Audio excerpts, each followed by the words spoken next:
What's up, everybody? Welcome back to Real Estate Uncensored. I am your illustrious co-host, Matt Johnson. I've got the junior grandmaster, Greg McDaniel, with me today. We've also got a very special guest, Aaron Ryan, and we were talking about how to build an inside sales machine. We're going to get into some fun stuff. Aaron runs multiple offices all across the country, has tried really anything and everything to grow a real estate business, especially in a way that is sustainable. And God knows we need it here in 2020 because it seems like the entire world is dead set on making sure that if you run a small business, you shall not any longer, but we will not give in. So first of all, before I bring in Aaron, Greg McDaniel, firmly ensconced in the co-pilot seat where you so belong. What's up today? I'm doing well, my friend. You know, Aaron and I and you, the three of us have been ranting behind the scenes, having a lot of laughs, talking about how to take over the world and burn other parts down and, you know, just kind of where we want to land in life. And it was actually an incredibly fun conversation. I'm coming into this thing extraordinarily tired. I've been up since 4 something this morning, and I started to take a nap prior to this show because my energy wasn't there. But Aaron, I got to tell you, my friend, with your attitude and your energy, you brought me right up to speed. Matt, not you so much, but it's okay. It's okay. It's okay. Matt's here for looks. I think I've made that perfect. Matt's here for looks. We're bringing the talent today, Greg. That's right. I'm just a prop. I'm the Vanna White of the real estate world. Yeah, absolutely. All right, so Aaron, give us the 2-minute overview where you're at, and how many offices. Give us a brief idea of where the offices are at, and just what your role is now in the company. That you're more managing offices rather than still in production. What does your role look like? So currently, if you look at Oregon and Washington on a map, we cover the entire states of Oregon and Washington. So we have little satellite offices throughout each state: Seattle, Spokane, Tri-Cities, all through Oregon. Idaho, we have two offices over in Idaho. Most recently, we expanded in I think probably 2018, we expanded over to the East Coast. So we opened 3 offices in Florida, 3 in South Carolina, 2 in North Carolina. And then this year we opened our first office in the great state of Utah over in Salt Lake City. We opened in Scottsdale, Arizona, Dallas, Texas, and Houston, Texas. Awesome. Well, Aaron, remember, you can never say Idaho, okay? It's not Idaho, it's Idaho, where it's called Mattaho. I mean, we got to distinguish how that verbiage comes. Yeah, we do. Absolutely. All right, and Aaron, just to clarify, when you say you're expanding and you're opening offices and stuff like that, unlike kind of in the KW world where that means you're putting an agent into someone else's market center, you're talking about real deal. There's office space. There's agents. You know what I'm saying? Like you're talking about more traditional expansion. We're actually really doing it. Yeah, we have agents that work for us full time, and we have physical office space, and they work 100% for us. Yeah, that's what I'm talking about. So, when we go into a market, we hire agents, we hire, any administrative staff that we need. So it's the full deal. And real quick, just why did you choose to go that route when like you had the option? You could have moved your entire team over to KW. You could have gone to EXP. You could have done a whole bunch of different things. Why did you choose to expand that way? Well, I've been there, done that with KW, right? So I was at KW for years. Looked at EXP, got a lot of really good friends that are over at EXP, have nothing bad to say about the model. It makes a lot of sense, for what I do from a business perspective to be at EXP, to be honest with you guys. Mm-hmm. But, I think that being able to grow an asset that you can own, sell, right, have an exit strategy with that's more than stock or revenue share was the ultimate goal. So what about the EXP model and the KW model? Why did you move away from the KW model? Well, I'll be 100% transparent with it. I left KW because I didn't get along with the owner of the office. We had a little run-in. She had some of her family members running the actual office staff, and I was either I was probably the largest agent by volume or the second largest. So I had a lot of interaction with that staff, and we just had a blow up one day. And, it was more mutual. It wasn't just my decision. It was more mutual that it was time for me to take my show on the road. And that's when we went independent.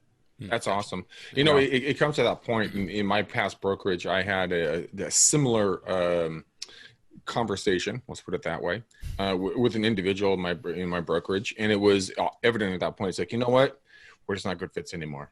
And that's what I respect the shit out of you for, because it's not the fact that you left in a tiff. You made a logical decision, and you said, you know what, for me, my family, my business, my future, and everything else, I'm just going to go my own way. And a lot of people don't do that. A lot of people are afraid of doing something like that because, Lord Almighty, I mean, if you leave your brokerage, whatever color, brand, or logo that is, it's going to end your identity. But in your mind, you're like, no, you're not my identity.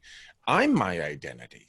Yeah. And you went and took it and did it your own thing. And let me ask you one thing, and then I'll let Matt jump in, because I see his feet starting to sweat over there because he's interested to jump in to ask questions. When you made that shift, what did it do for your business? Did it grow, shrink, or stay the same? So, you know, we had about a 30-day period where it just kind of stayed the same. You know, clients didn't care. They bought me, they bought our agents, they bought our staff. You know, I always had an independent office outside of the KW office. So I didn't have to go get new space, phones, any of that. So I had it all set up. So it was just a matter of notifying the state, getting the MLS access, you know, switching out my signs, and I was good to go. Right. So for me, when I was at KW and, you know, the company I was at before that, the company only represented a small portion of any of the marketing I did anyway, right? Their logo was small in the corner, and that's what it was. And so it was all about me anyway. So, you know, ever since I left KW, I mean, our business took off and skyrocketed, whether that's because of KW or, you know, being independent, you know, who really knows, but, you know, it's been great ever since. Dude, you make me laugh. And why I giggled there so hard is because my dad, I've been with my father, he's been an agent for 50 years, 49 going on 50 years, right? Wow. A broker in 3 different states. Like, he's legit OG status, right? Yeah. And we in all of our business cards, we owned all of our own phone numbers, own emails, own like nothing was corporate that we ever utilized. We were a business in a box, we pick up and move. And we would always make our business cards, until the state of California changed their laws.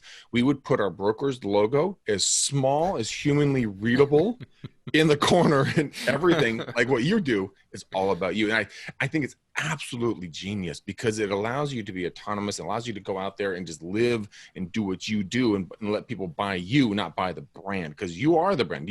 When you walk around as a very handsome man that you are, you are the brand. That. Yeah. You took the title of the most good-looking man on the show. Matt, sorry, buddy. You got a show, brother. I know. Been dethroned. I've been trying to compete with him for years. I'll settle for the silver medal, I assume. Man. I assume I've still beat Greg, so at least I have that I can cling to. Hey! I mean, granted, when Greg stands on the dais next to me, he's so tall that he's probably still my height, even though he's down like 6 inches below me on the dais. Yeah. Yeah. Well, being 6'5", 240 pounds is pretty hard to be small. Got to give you shit for that.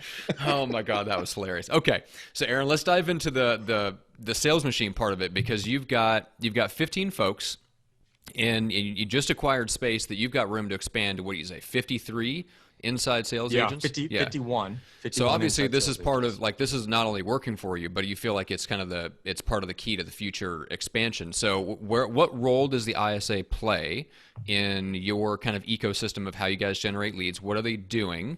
And then we'll get into just the mechanics of like how to hold them accountable and stuff like that. But what is just the individual person that's on that team? What are they doing day to day? They're pounding the phone, right? So we control all the data. We get the data into the dialing system. You know, we have them all on automated dialers. It's a big call center, and they're making a piece 600 to 700 calls a day, just pounding on new leads, old leads, different lists that we've created. And that's literally their job. Their job is just to call an appointment set all day. The average inside sales agent right now will get somewhere between 6 to 8 appointments a day. And it's, I'll tell you, it is the most profitable piece of marketing that I do in my business, above radio, above print.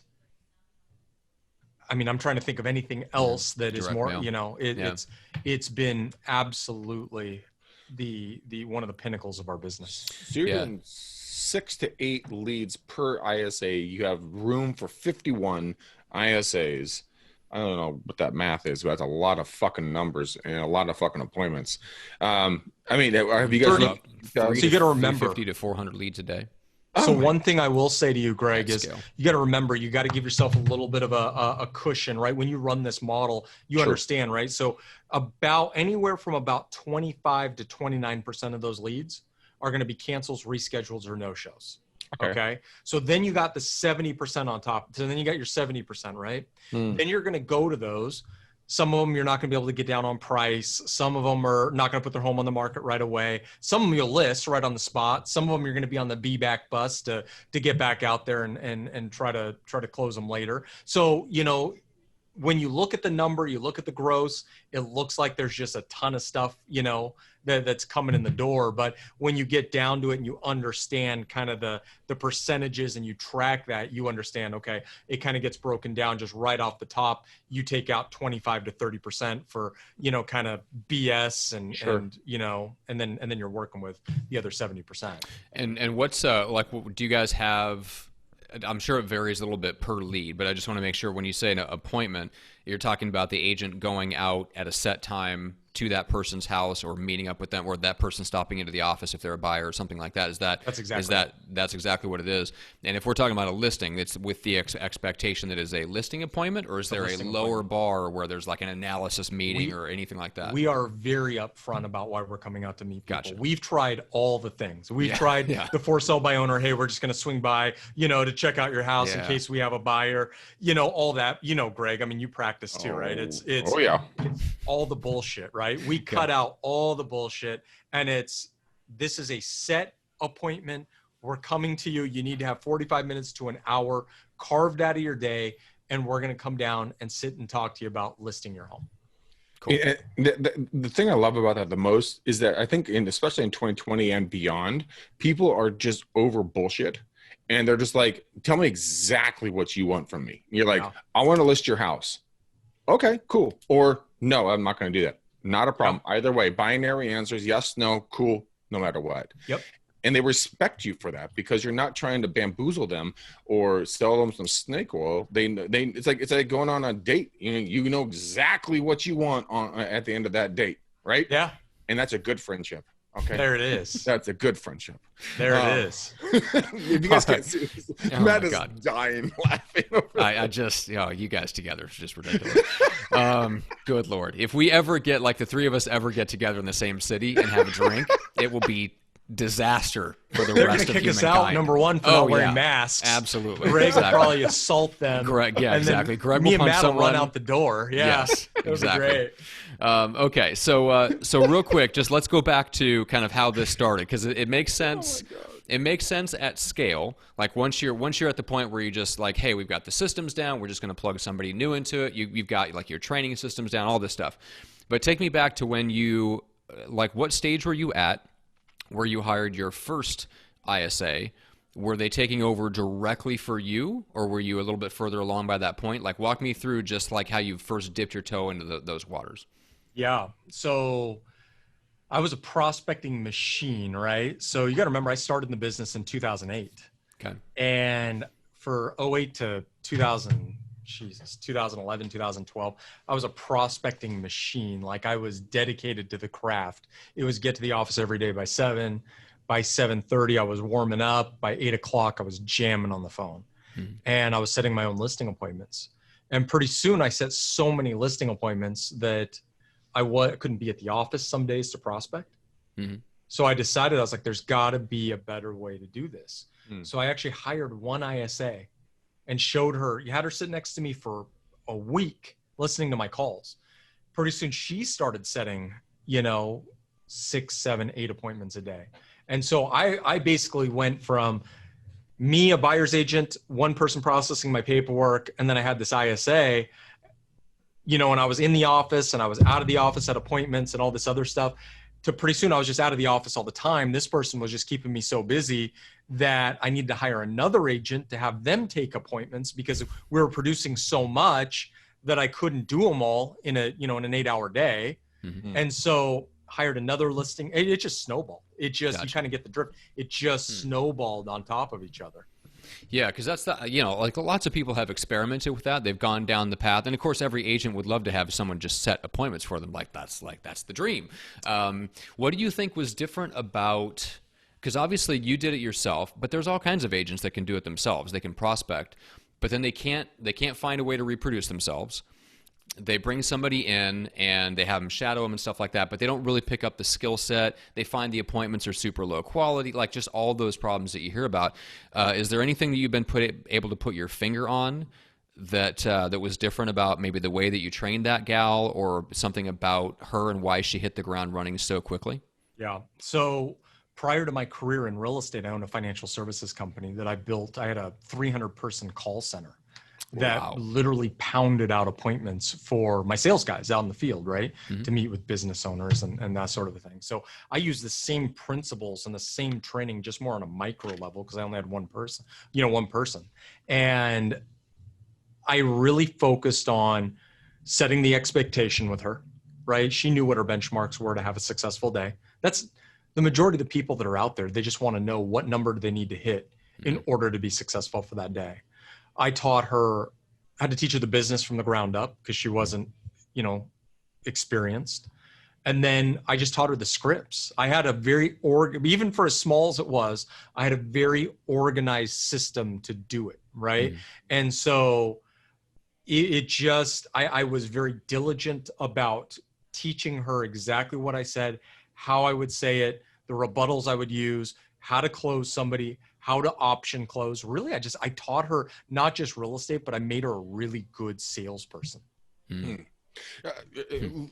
look at that a little bit. I mean, when you're working with an ISA, a lot of the times, and I'm extraordinarily guilty of this, by the way, I'm not a good manager. So is that something you're just naturally good at, managing, or is it something you were just driven to do because you're like, I got to change my life, I want to get something somewhere different, so on and so forth? Walk us through that a little bit, because a lot of people that are going to be listening are going to say like, well, I'd like to do this, that, or another thing, and I hear Aaron, this is what he's saying, and I'm just going to do this because it sounds super simple. Was it super simple, or was it not? Nothing is super simple in real estate, right? True. It was a lot of work. I think that naturally I'm probably a pretty good leader. I'm not the guy that has to stand up on my desk and call myself the leader to get people to follow me. It's more of a natural thing.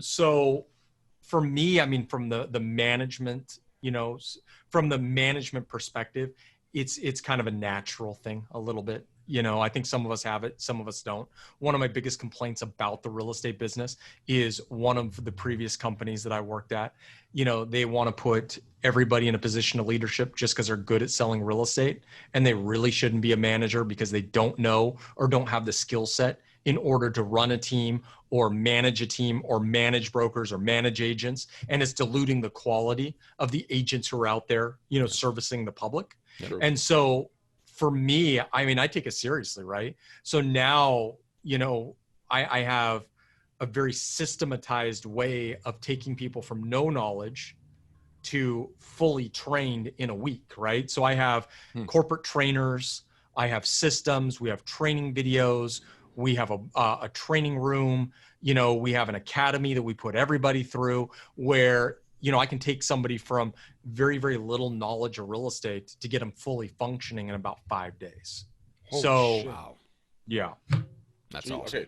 I'm glad I asked that question. But it definitely comes from building up. Like, you had call center experience before. So there's a lot of there's just a lot of deep knowledge, because I've worked in call centers before, and, back in my previous career, like insurance and stuff like that. And yeah, there's things that you don't know unless you're steeped in the business.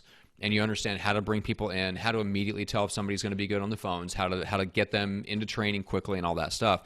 So it's just interesting that I think there's a lot of people out there, whether you decide to build something like this or not, like, you essentially found a way to bring your past experience into real estate, capitalize on it to do something really well that you could leverage in your real estate career. And there's a lot of people out there that have some background skills in other areas that they're just completely ignoring because they're just trying to follow what other people are doing.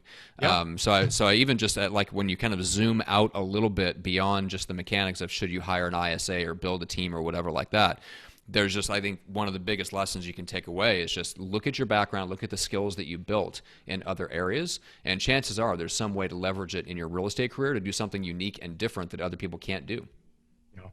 Yeah. Well, the funny thing about the ISA model is I was doing it before it became popular, right? Mm-hmm. And so actually the first KW office I was at, the principal broker did not like the inside sales model. She didn't understand it. She didn't get it. She didn't understand why I wasn't the one pounding the phone. And believe it or not, they didn't want me there either because of that inside sales model. Yeah. People there's something that's weird. Yeah, there's definitely a weird thing. Like real estate is such an old business and in certain areas such an old-fashioned business that I do run into people, and I've run into this in other areas too, where if you're not the one doing everything, it's like you're cheating. Yeah. It's like they lose respect for it. It's like, no, I'm an entrepreneur and this is my job is to replace myself and then to go do something more lucrative and then find a way to replace myself there. Jerry Jones is not pumping his own oil wells in Texas just because it's, he's in the business, right? Yeah. I mean, it's so anti-entrepreneurial thinking. It's amazing that real estate got away with being that way for as long as we have. But anyway. Wait a minute. You're telling me Jerry doesn't pump his own shit? No, he's too busy screwing up my Cowboys. He's got work. He's got work. You saying you're a Dallas fan? Oh, I know. It's a shame. I have so many issues, Aaron. So many. I've got like a sweater on. I order decaf and coconut milk in my coffee. I like the Dallas Cowboys. I mean, there's so many problems that I have as a human being. So many areas where I need to be straightened out. Aaron, it's okay. At least there's two of us versus him. We're okay. I know. That's the only reason I feel good about this, like I'm not being attacked, is because there's two of us on him. So I feel good about it. All right, Aaron, what's the best way besides, I'll talk about your podcast in a second, but if somebody wants to just connect with you, kind of get into your world, learn more about your brokerage, stuff like that, what's the best place to go? Oh, email is always the best for me. So aryan@thebrokeragerealtors.com. That's my personal email, so they can email me there. They can find me on Facebook, Aaron Ryan. Ryan is spelled with an I, so Aaron Ryan. Other than that, those are probably the two best ways to reach me. Cool. And then for the podcast, so our production company is helping you out with that. We launched it. We're coming up with what I would call season 2. So you've had some ridiculously amazing people in season 1, like Chris Heller, and there was a whole bunch of, we had a whole insane lineup of people like Margaret Crispillo, Jeff Quinton, Greg Harrelson, like holy cow. So you've got some of the biggest heavy hitters in the entire industry. Most of these are your friends that we're able to bring onto the show. I know Greg Harrelson's going to be back again. We've got Jay Kinder coming on. We've got Adam Roach is coming on. We've got a whole bunch of people slated. So guys, go and subscribe right now. It's called Expand, Dominate, and Profit. So you can look it up on Apple Podcasts, grab it on Spotify, and when the new episodes start dropping again, you'll get them automatically. And then if you want to get on the email list for that, I know we're going to send this out to everyone that's kind of in the Real Estate Uncensored world, but if you want to get the emails for Aaron's show as well, just shoot us back an email. I know we'll be doing like a special email promotional mailing for Aaron's podcast and stuff like that, but just know, so like there's a way, just let me know, even if you have to reach out to me on Facebook, but if you want to like stay in the know on Aaron's podcast and you want on the email list to get the latest episodes, just reach out to me, shoot me an email, and we'll make sure to get you on the list. All right. So that being said, it's expand, dominate, and profit. The most important part. My dyslexic ass said prosper, not profit. Okay, there we go. That's why I don't implant that. Don't implant that in people's mind. Expand, dominate, and profit. Okay. So, gentlemen, shall we choose a lovely color that we can tie around the bow to wrap around this episode? Well, that's your job, man. I know, it is my job. You need to pick a color. I'm going to go with the best. Oh, man, there's so many things I could say here. Let's just go with the red bow. How about that? Okay. In honor of probably the state that Aaron will end up living in. Let's put it that way. It's a red bow. Let's tie that right up around this episode. Perfect. Okay. I'm down with it. Red bows are one of my favorite bows. I mean, I couldn't get more of a favorite bow than a red bow. Yeah. And I actually just, Aaron, I just subscribed to your podcast. Cannot wait to start listening and, sitting at your feet and learning from the master. Oh, wow. I don't know about that, but I appreciate the kind words. There it is, guys. There's our show. We truly appreciate it. We have a red bow on this show. Please go to anywhere you guys listen to podcasts. Make sure you give us a 5-star down to 2-star rating on that. It helps the algorithms kind of get us and push us out to more people. Mention Aaron in any of the mentions that you have for us. Yeah. Thank him for his time, contribution to the show, coming on as a guest for free. Yeah, these are guys that are very, very busy, very successful. So make sure to leave them a review and mention Aaron in the review and thank him for coming out and being on a guest. 100%. And as always, guys, we know we can't do this without you. We love you to the deepest parts of our heart. Matt has a little piece of coal for a heart, but I have a big throbbing heart, and I love every one of you guys. And until next time, peace out, ninjas. We're gone.